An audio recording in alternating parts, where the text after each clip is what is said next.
Salut tout le monde, bienvenue aux Fanatiques. Premier épisode de nos sondages qu'on a fait sur Instagram. Vous avez voté en grand nombre pour que moi et Gab, on fasse une projection de notre alignement pour les Jeux olympiques 2022, équipe Canada. La Ligue nationale a confirmé le retour aux Jeux de l'équipe olympique après le rendez-vous manqué de 2018 à Pyeongchang.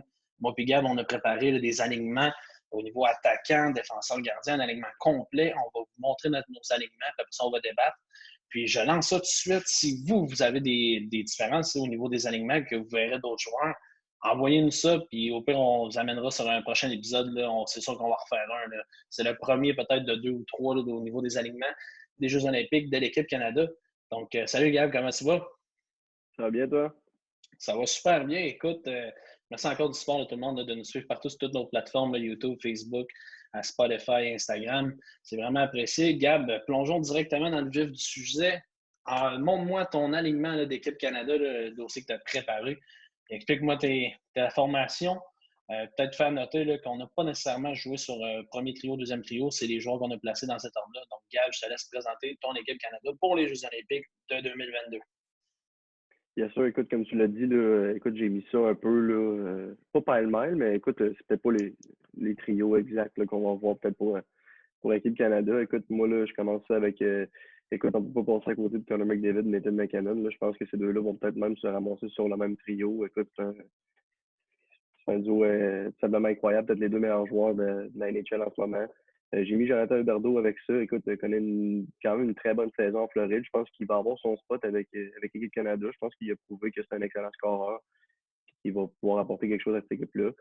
On ne peut pas porter sur le silence là, du trio Marchand-Crosby-Bergeron qu'on a vu à la Coupe du Monde il y a une couple d'années. Écoute, je pense que ces gars-là, j'étais un peu fervent au début que Bergeron repasse l'équipe, mais écoute, il montre encore qu'il y a du gaz, là, et qu'il a encore gagné des grosses mises en jeu, jouer des deux côtés. C'est ça qui va aider cette équipe-là aussi, là, avec l'expérience de Crosby, ce trio-là. Après ça, je pense que une des grandes révélations des dernières séries, c'était Brendan Point. Je pense qu'on ne peut pas passer par-dessus. Je pense qu'il est rendu un des joueurs très dominants dans la nationale. Il va avoir un spot dans cette équipe-là. On a Mitch Marner, qui joue évidemment très bien à Toronto. J'ai mis Mark Stone. Écoute, il connaît une très bonne saison avec Max Pacioretty à Vegas. Je pense que c'est un peu un homme à tout faire, un gars qui va se pointer devant le filet, lorsque ça fait mal. Il apporte un petit quelque chose de bien à cette équipe-là. Après ça, écoute, c'est sûr qu'il y a beaucoup de choses qu'on peut discuter après ça rendu ici. Moi, je vois un gars comme Matthew Barzal qui joue du gros hockey, mais qui n'est peut-être pas le joueur le plus responsable, peut-être avoir un spot sur le quatrième trio. J'ai Ryan O'Reilly qui, écoute, a gagné le Conn Smythe, un gars extrêmement incroyable au sein des mises en jeu, qui apporte du leadership, Mark Scheifele. Puis écoute, je pense que j'ai pas mis John Tavares, j'ai hâte de voir ton équipe, Jordan, mais écoute, il aurait pu se prendre un spot. Écoute, il va peut-être prendre ramasser un spot aussi à place de Steven Stamkos qui était ralenti par les blessures, mais à date, je le mettrais peut-être dans mon alignement un petit peu avant. Puis Sean Couturier, écoute, s'est rendu son équipe à Philadelphie, un très bon joueur de centre, pardon. Après ça, la défense, écoute, je vais vite vite. On a Karl Makar, meilleur défenseur de la NHL, selon mon opinion. J'ai Tom Chabot qui est en train de tirer une équipe sur ses épaules, qui joue de très gros hockey. Shit, un autre Frangelo. Écoute, c'est peut-être pas la meilleure saison pour ces deux-là, comme on s'est mentionné un peu hors cam avant. Mais écoute, je pense qu'il va y avoir un spot pour cette équipe-là. Morgan Riley, Dougie Hamilton, qui joue aussi des défenseurs qui jouent des grosses saisons. Écoute, je vois avec Chris Letang, qui joue encore du bon hockey, qui connaît un peu des gars comme Crosby, a joué aussi dans des compétitions internationales avec la Coupe du Monde, tout. Puis écoute, Darren Nurse qui était une révélation aussi avec Edmonton, mais écoute, comme on s'est dit un peu hors cam, là, il y a des choses qui peuvent changer. C'est juste en 2022, il y a des joueurs qui vont peut-être jouer un peu mieux l'année prochaine, des choses qui peuvent changer. Sinon, dans les gardiens, là, écoute, de toutes les formations que j'ai vues des experts en ce moment, il n'y a personne qui met Marc-André Fleury. Écoute, déjà 20 victoires pour lui cette année dans la NHL, je pense qu'il prouve qu'il a encore sa place là, comme gardien pour l'équipe Canada. Est-ce qu'il va être là partant? Je ne sais pas encore. Je pense que Kerry a bien défendu des filets aux derniers Olympiques dans la Coupe du Monde.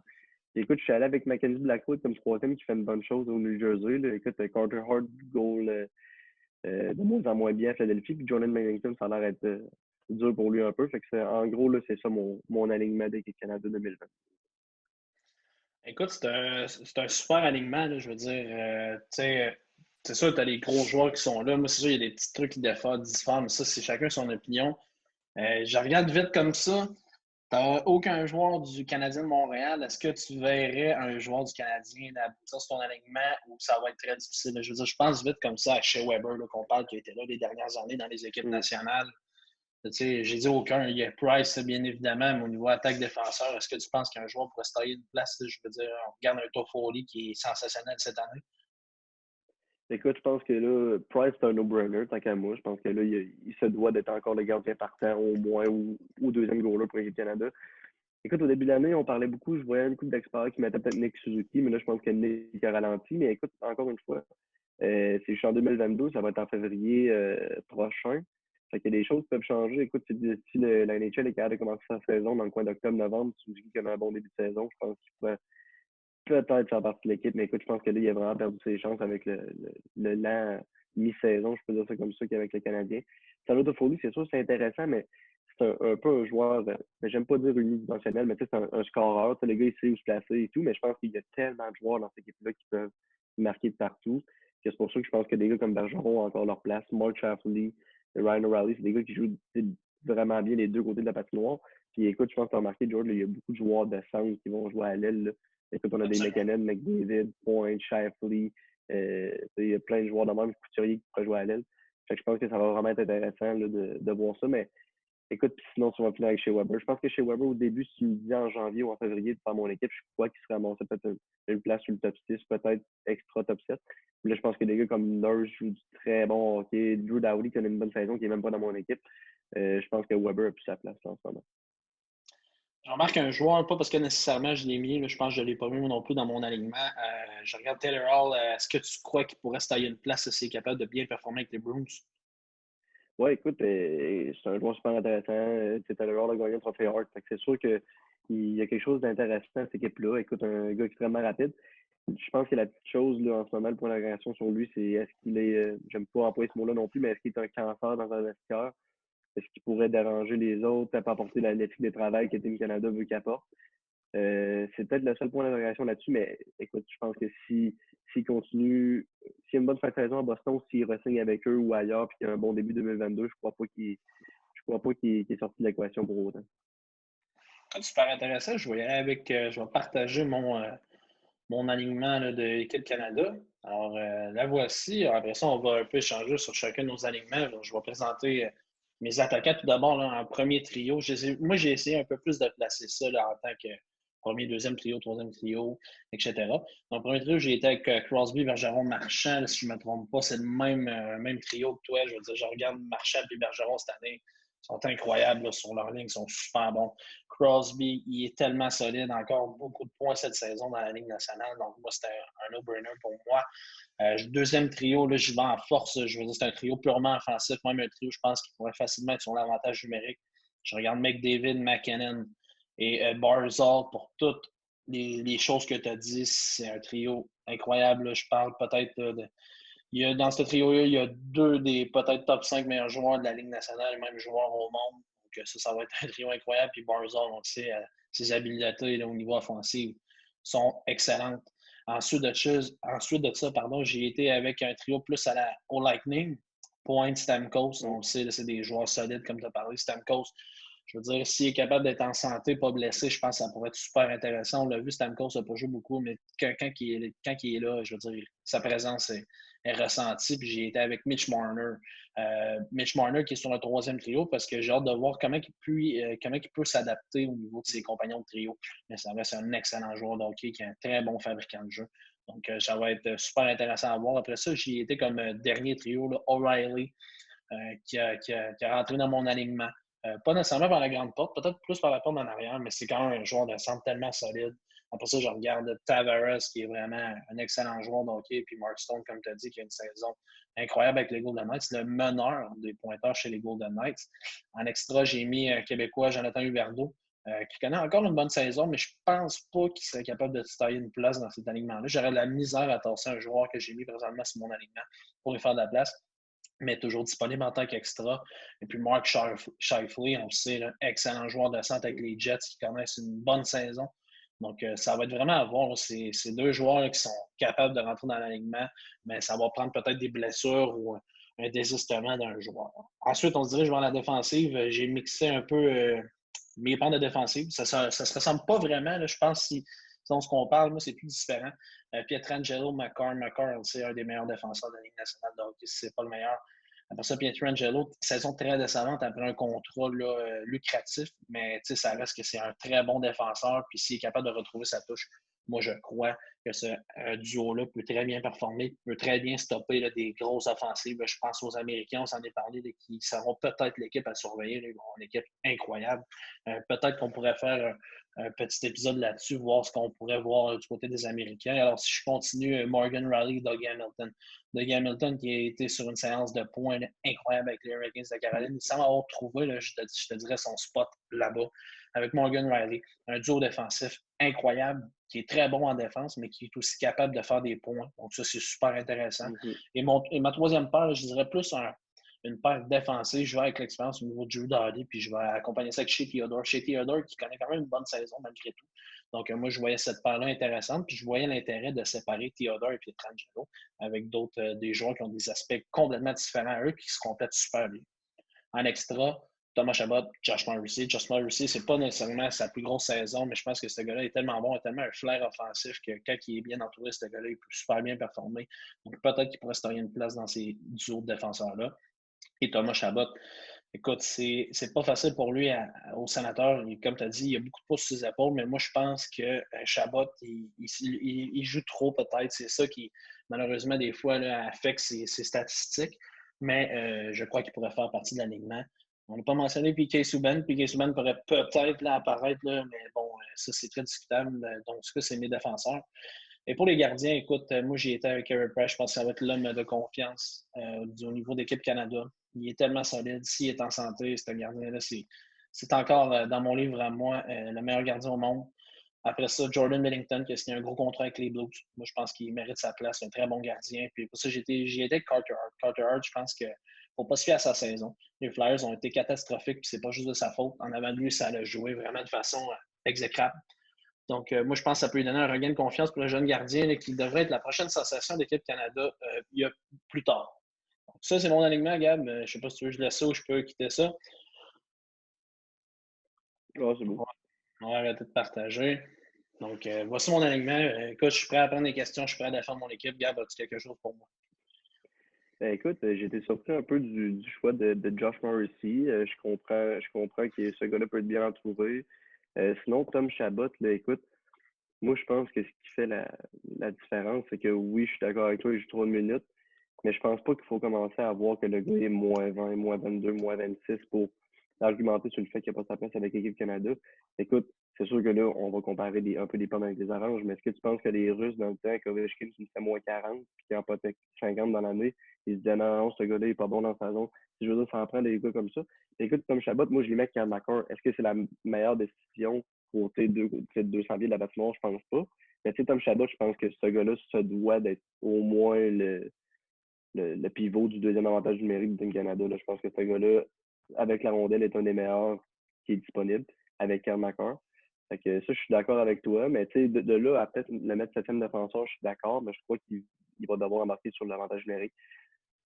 Écoute, Josh Morrissey, c'est le choix qui m'a peut-être titillé un peu plus. Sinon, écoute, vite comme ça, j'ai vraiment des bons choix. Écoute, moi, j'ai mis Huberdeau sur ma première ligne. Est-ce qu'il va se ramasser là? Je ne sais pas. Mais je crois qu'il a démontré assez pour se ramasser sur un top 12 partant. Je crois bien. Écoute, moi, je pense que les points d'interrogation, ça va vraiment être Stamkos, John Tavares. Tu as mentionné, écoute, Mitch Corner va faire partie du top 12. Mais est-ce que tu as mentionné, est-ce qu'il va être capable de aussi bien performer sans Austin Matthews, sans son homme de confiance? Ça va être quelque chose à voir. Fait que c'est des choses comme ça. Sinon, George, explique-moi un peu Marc-André Fleury, qu'est-ce qui se passe avec ça? Qu'est-ce qui te peut-être titillé de ne pas le mettre? C'est sûr que c'est un routier. Écoute, le gars est rendu à 37 ou 38. Mais qu'est-ce qui a penché la balance de ne pas être Marc-André Fleury dans ton alignement? Écoute, je pense que quand tu fais un alignement comme ça, puis comme les dirigeants du Canada on doit faire, ils vont avoir des choix déchirants. Moi, je regarde Price Bennington, c'était vraiment des no-burners pour moi. Puis après ça, moi, tant qu'il y allait avec un gardien d'expérience, oui, qui garde super bien les buts, j'aimerais mieux donner une expérience à un jeune, le futur au niveau d'équipe Canada, dans les buts. Donc, moi, c'est comme ça que je l'ai vu. Mais tu sais, je veux dire, c'est pas, il n'y a pas de hard feelings envers Marc-André. Je veux dire, c'est un excellent gardien, mais c'est ça avec l'âge qui avance. Moi, je pense que c'est solide d'y aller avec un troisième gardien. Il va prendre l'expérience, va pouvoir apprendre des gars comme Price Bennington puis du coaching staff. Donc, moi, c'est plus comme ça que je le voyais.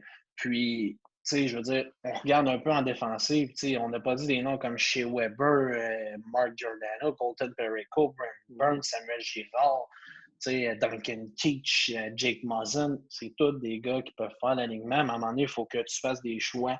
Je veux dire, il faut que tu fasses des bons choix. Puis ces bons choix-là, des fois, se transmettent par un joueur à la place d'un autre. Puis je pense que c'est comme le côté un peu ingrat d'un line-up. Mais tu sais, moi je ne suis pas un expert. Je veux dire, comme toi, j'ai lancé cet alignement-là. Mais peut-être que Marc-André Fleury pourrait absolument se retrouver là, sur ce line-up-là à la place, mettons, de Bennington. Mais moi, je pense que ce serait vraiment important que Hart soit dans cet alignement. Ben écoute, même chose que toi. Moi, je pense que j'ai pensé un petit peu la même chose. Écoute, je me suis dit, Price est un no-brainer pour moi. Du côté jeunesse, là, je pense qu'en ce moment, Mackenzie Blackwood goal vraiment du gros hockey avec les Devils. Puis écoute, c'est peut-être une opinion un peu plus personnelle pour moi. Je pense que Fleury, si je ne me trompe pas, en 2010, avait été troisième gardien avec en arrière de Brodeur et Luongo, qui venait de remporter une Coupe Stanley. Écoute, en 2014, je crois qu'il faisait partie de l'équipe aussi. Je ne sais pas trop, peut-être que c'était Crawford, Price, puis Fleury, si je ne me trompe pas. Écoute, je pense que je voudrais voir ce gars-là. Écoute, il a connu une excellente carrière. Je pense qu'il s'est fait, je vais dire en anglais, dowday, là, un peu de son On a naturel douté de lui. agace. On a douté de lui, excuse-moi, merci de me rattraper en français. On a douté de Fleury à Pittsburgh à la fin. Tout. C'est toute une opinion un peu personnelle que j'aimerais ça le voir faire l'équipe, mais est-ce qu'il va être premier goaler s'il le fait, je crois pas. Mais écoute, c'est sûr que là, beaucoup de monde vont pouvoir dire, si t'apportes un gars comme Carter Hart, Mackenzie Blackwood, vont pouvoir apprendre des grands comme Price et Fleury. Mais écoute, c'est sûr que ça doit être un tournoi de peut-être 2-3 semaines aux Olympiques. C'est sûr que tu vas peut-être plus vouloir enjoy the moment, si je me permets en anglais, que de vouloir nécessairement tout apprendre de ces gars-là. Mais écoute, moi, c'est comme ça que j'ai vu ça. Peut-être un peu plus de vieux routiers en Price et Fleury, puis juste un jeune en arrière au cas où. Écoute, ce que j'ai trouvé intéressant, c'est que tu es allé avec Blackwood, j'ai été avec Carter Hart. On parle probablement du futur là, au niveau des gardiens d'élite du Canada. Donc, moi, ça va être super intéressant de voir. C'est sûr que je pense que ça va être une bataille entre un des deux. Ça va être un camp d'entraînement qui va être super bon. Écoute, c'est dur à dire, là, de débattre quel joueur mériterait sa place. Si on parle là, d'une formation d'élite, le Canada est toujours reconnu comme ça. Est-ce que tu crois qu'avec les alignements qu'on a faits, peu importe, je veux dire, tu crois-tu que le Canada est capable de se rendre en finale ou tu vois une équipe là, sans nécessairement trop rentrer dans les détails, voir une équipe russe, américaine, finlandaise, suédoise qui serait capable de battre la domination du unifolié du Canada? Écoute, ce que j'ai hâte de voir, on s'en est parlé un peu off-cam, on regardera voir si on peut pas faire un épisode sur les Américains et sur les rivaux du Canada. Mais je crois que ce qui pourrait faire la différence, écoute, on parle, là, on brainstorm vite vite. Une équipe américaine avec des gars dans les buts comme Aleba, Gibson, on parle d'un premier trio qui pourrait être Kane, Matthews, Kyle Connor. C'est beaucoup de jeunes, si on enlève, mettons, peut-être pas des 15. Ça va être beaucoup de jeunes, beaucoup de vitesse. Tu vas pouvoir aller chercher des gars physiques aussi avec des Matthew Ketchuk, des choses comme ça. Brady peut être son frère. Fait que je pense que ce qui va faire la grosse différence pour le Canada, ça va être l'expérience. Je pense qu'on a encore des gars comme Crosby, Marchand, Bergeron qui ont connu des gros tournois. On a Stamkos, Tavares fait l'équipe, des choses comme ça. Puis on a un bon mélange de jeunesse aussi avec les McDavid, McKinnon, Brennan Point. Fait que je pense que ça va vraiment jouer sur l'expérience du Canada. Parce que j'ai vraiment hâte de voir des autres équipes, voir. Je pense que les Américains vont peut-être être plus rapides, des choses comme ça. Mais écoute, c'est sûr que je pense que c'est notre sport aussi au Canada. Je pense que les gars vont vouloir tout faire pour ramener la médaille d'or au Canada. Fait que, écoute, mais sinon, moi, George, je peux te relancer un petit peu, là. Comment tu vois ça? Écoute, moi, je regarde mon équipe de 10. J'ai Jonathan Huberdeau, j'ai Patrice Bergeron, j'ai Sean Couturier, Thomas Chabot, Le Temps, Fleury. J'ai 6 Québécois dans mon équipe. Toi, comment tu vois ça? C'est un peu le genre de débat, là, surtout au World Junior. Est-ce que le Québec devrait avoir une équipe? Comment tu vois ça, toi, les joueurs québécois disponibles? Est-ce que tu penses que comme Lafrenière pourrait peut-être s'incruster s'il connaît une meilleure saison l'année prochaine? Comment tu vois ça, le choix des Québécois, là, selon toi, avec Doug Armstrong? Écoute, pour être franc avec toi, je pense que les Québécois, au niveau dans la Ligue nationale, sont rendus trop vieux. On a eu, là, je dirais, dans les années 2010, là, c'était quand même solide, on avait une bonne cuvée, mais pour l'alignement de 2022, écoute, Bergeron, oui, Chabot, oui. Après ça, je pense pas que ça va aller plus loin nécessairement que ça. Lafrenière, c'est trop jeune. Ça prend encore de l'expérience. Je dis pas plus tard. Je veux dire, il était très bon au championnat du monde. Écoute, c'est vraiment dur à dire. Ça va être de voir la position de la Ligue nationale dans toutes ces compétitions mondiales-là là, avec la pandémie. Si un jour ça peut se régler, est-ce qu'on va voir plus ça? On le sait là, que l'équipe Canada est en train là, de vraiment se. Ben, déjà un solide programme, mais on regarde les signatures d'André Tourigny, un des meilleurs coachs, c'est pas le meilleur au Canada, pour développer des jeunes. Donc, moi, j'ai hâte de voir, mais je vois pas l'intérêt de l'équipe québécoise. En tout cas, pas présentement. Je pense que c'était du passé. Du passé, on avait d'excellents joueurs, là, mais Mm. écoute, je veux dire, je vais regarder là, mon alignement à mon tour, là, voir combien de Québécois j'ai mis. Là. J'avais Bergy, Huberdeau. Après ça, j'avais qui? J'avais Chabot. Puis après ça, je pense que c'était tout. Écoute, 3 joueurs élites, assurément, mais c'est ça, il en manque. Puis Lafrenière, ça va venir un jour, mais ça ne sera pas tout de suite, selon moi. Écoute, je suis d'accord. Écoute, moi, dans mon équipe, je ne te cacherai pas que j'ai peut-être eu le petit sentiment là, de vouloir en mettre. Écoute, je pense que tous les gars que j'ai mis ont leur place dans l'alignement. Écoute, je pense que ça serait quand même intéressant et important là, que on ait au moins peut-être entre 3 et 6 Québécois là, pour que ça soit quelque chose d'intéressant pour nous à regarder surtout. Écoute, je pense que sinon, là, je regarde ça, Jordan, moi, je sais pas toi, mais en faisant mon équipe, on dirait que tous les joueurs qui sont là, qu'on a parlé, tu sais, mettons, moi, je regarde mon équipe de 18 encore, tu sais, j'ai pas des gars comme Tavares que t'as. Je crois que c'est peut-être la seule différence qu'on a à l'attaque, peut-être quelque chose du genre. Mais tu sais, sinon, moi, je pense que ça reste le noyau de joueurs, la cuvée de joueurs, je pense. J'ai regardé un peu hier, écoute, d'autres joueurs selon leurs statistiques, leur rendement dernièrement. On dirait qu'il manque tout quelque chose. On a parlé de gars comme Toffoli, Suzuki, si on prend des exemples à Montréal.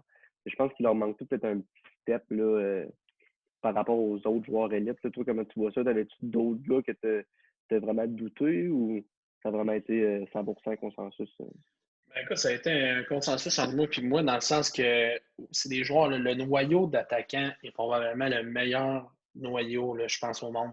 C'est des joueurs Mhm. élites. Mais comme je t'ai dit tantôt, je veux dire, il y a des gars comme Taylor Hall, je veux dire, je pense à Tyler Seguin qui est blessé, Logan Couture, Claude Giroux. Tu sais, c'est des gros noms là, qui auraient pu absolument chercher une place dans l'alignement, qui sont définitivement meilleurs que, on prend l'exemple de Suzuki de Foley, qui, tu sais, ces joueurs-là ont vraiment un niveau supérieur. Donc, écoute, pour Suzuki, c'est un peu comme Lafrenière. Moi, je pense que plus tard, s'il est capable de bien se développer, pourquoi pas, il pourrait avoir sa place. Mais non, moi, dans mon alignement, là, je te dirais là, que c'était vraiment un no-brainer. C'est sûr que Taylor aurait peut-être pu embarquer, tout dépendant, mettons qu'il aurait joué avec Mhm. Boston depuis le début de la saison, puis qu'il aurait éclaté toutes les. Voyons, fait des grosses performances, pardon. Peut-être qu'il aurait absolument. Il aurait pu comment dire, me donner de la difficulté à faire un alignement, mais pour moi, non. Il n'y a pas eu de. Il n'y a pas de difficulté. Ça joue en défense. On en a parlé, là, Mhm. je veux dire. J'ai mis Doughty parce que ce gars-là est tellement solide. J'ai mis Morrissey. Je vais regarder encore mon alignement, là, si tu me le permets, ce ne sera pas très long. C'est dur à dire. Moi, d'y aller avec Morrissey en extra, je vais juste comme extra. Mais il faut se rappeler là, quand même qu'au niveau de l'alignement, si je ne me trompe pas, là, c'est 13 attaquants. Donc là, on fait 4 trios, 4 x 3. Ça fait 12. Ça veut dire qu'on a un attaquant en plus là, qui serait, mettons, Shifley ou Verdeau. On a 7 défenseurs, donc un défenseur de plus. Donc là, ça va être de Mhm. voir, d'après moi, Chabot prendrait la place de Morrissey dans mon line-up que j'ai fait, avec 2 gardiens. Puis on le sait qu'en plus de ça, tu as droit à un joueur de plus. Fait que dans le fond, là, ça fait 14 attaquants, 8 défenseurs, 3 gardiens. Écoute, c'est pas mal un alignement comme on a fait. J'ai hâte de voir. C'est sûr que ça va changer. Je veux dire, entre toi et moi, je veux dire, c'est sûr, il y a des joueurs. Là, mon joueur, je pense qu'il y a le plus de gros doutes, comme tu as dit, c'est Morrissey, mais moi, je pense qu'il pourrait absolument chercher sa place. Toi, y a-t-il des joueurs que dans ton alignement, tu as eu de la difficulté à mettre ou ça a été un no-brainer? Ben écoute, j'ai pensé vraiment beaucoup, comme j'ai dit, là, tu sais, un gars comme Stamkos Tavares, écoute, c'est un tranchant à faire. Écoute, Stamkos n'a pas vraiment joué l'année passée pour les séries. Fait que tu sais, de dire que ce gars-là a comme expérimenté la Coupe Stanley, puis je suis d'accord parce qu'il a fait c'est partie de l'équipe, il a resté le capitaine sans aucun doute pareil. Mais écoute, il n'était pas là sur la patinoire pour jouer à ce niveau-là. Ça va être de voir s'il reste en santé, mais tu sais, moi, il apporte un petit quelque chose, je pense, pas de plus que JT, mais je pense qu'il y a quelque chose qui m'a fait pencher de son côté. Sinon, là, tu sais, je regardais, tu as parlé justement tout à l'heure, Seguin, c'était dans ma discussion. Des gars comme Ryan Nugent-Hopkins, tu sais, peut-être un gars comme Sam Reinhart qui connaît pas le temps de bonne saison à Buffalo. Mais écoute, je pense qu'il y a beaucoup de jeunes qui vont step up. Là, on l'a vu durant les années 2010-2014. C'est beaucoup de gars qu'on parle plus, des gars comme Getzlaff, Perry, justement, qui est à Montréal. C'est beaucoup de joueurs de Jimmy Ben qui a perdu un peu de vitesse. Là. Fait que j'ai vraiment hâte de voir. Là. Je pense que le futur va quand même rester intéressant pour l'équipe Canada. Écoute, parlant de futur, George, toi, comment tu penses ça? Écoute, moi, c'est un no-brainer pour moi, mais est-ce que tu penses que ça serait le temps pour l'équipe Canada de peut-être donner le C à Connor McDavid ou Nathan McKinnon ou un joueur comme ça, ou tu penses que ça va être encore le rôle de Sidney Crosby et Patrice Bergeron encore une fois?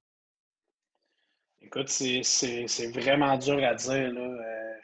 Je dirais vite comme ça, je crois que si Crosby est dans cette équipe-là, tu dois lui donner le C. C'est un leader, je veux dire, il mène par ses actions, ses performances sur la patinoire. McDavid pourrait absolument avoir un A, puis je verrais Patrice Bergeron aussi avec un A. Mais tu sais, ça, je pense que dans des équipes comme ça, c'est un peu, comment dire, c'est un peu, ça vient en second. Tu sais, c'est l'honneur de jouer pour le logo que tu as sur le chest. Mm-hmm. Donc, écoute, mais moi, je pense que tant aussi longtemps que Crosby est là, il mérite le C tant qu'à moi. Toi? Écoute, moi, pour moi, c'est un no-brainer. Je pense que Crosby et Bergeron vont être encore dans la discussion. Mais tu sais, nécessairement pas. On a parlé justement de l'alignement et de jouer pour le logo. Mais tu sais, moi, je pense que ça va vraiment être. C'est un peu comme à Montréal, là, le flambeau. Là, je pense que Crosby l'a encore. Je pense qu'il démontre encore qu'il est un joueur à suivre et à apprendre dans une équipe comme le Canada, d'embarquer dans son bateau à lui qui va t'amener au bon port. Fait que, écoute, je pense que Crosby doit encore avoir le suivi tant aussi longtemps qu'il va représenter le Canada.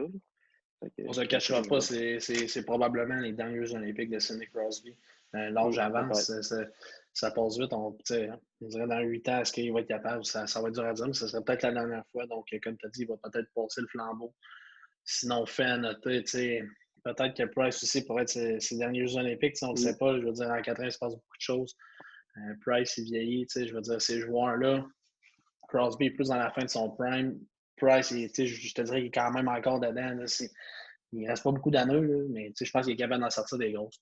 Donc, écoute, pour le futur, là, ça promet, mais parlons futur. Là, je veux dire, la prochaine génération de joueurs de l'équipe Canada va être super intéressante. Là, écoute, peut-être pas aussi dominante là, que les années 2000-2010, mais je veux dire, ça va être super intéressant. Moi, j'ai hâte de voir ça, toi, Gab. Oui, écoute, on parle, mettons, si on passe 2022, après ça, on va parler de 2026. Écoute, on a parlé de joueurs là, brièvement. Écoute, je pense que ben là, c'est sûr qu'en 2006, des gars comme Nugent Hopkins vont pris de l'âge un petit peu. Mais écoute, on a des gars comme Lafrenière, Dylan Cousin, tous les gars qu'on voit au dernier, là, au précédent championnat junior, je pense qu'ils vont être de la discussion. Écoute, je pense que là, il n'y a pas grand monde qui le connaisse tant que ça, mais je pense que Connor Bedard va être un joueur à surveiller, là, statut de joueur exceptionnel dans la Ligue de l'Ouest. Écoute, je pense qu'il pourrait faire une équipe Canada, là, même à son année de repêchage. Je pense qu'il va vraiment être le prochain McDavid à surveiller. Mais c'est sûr que le futur est extrêmement excitant pour Team Canada, c'est ça. Je pense que ça fait le tour pour ce premier épisode de la projection de l'alignement de l'Équipe Canada aux Jeux olympiques. Vous, écrivez-nous là, sur Instagram, Facebook, là, quel serait votre alignement selon vous. Puis sinon, on s'en va très bientôt pour un épisode des Fanatiques. Merci, Gab. Yes, sir. Merci, George. Salut.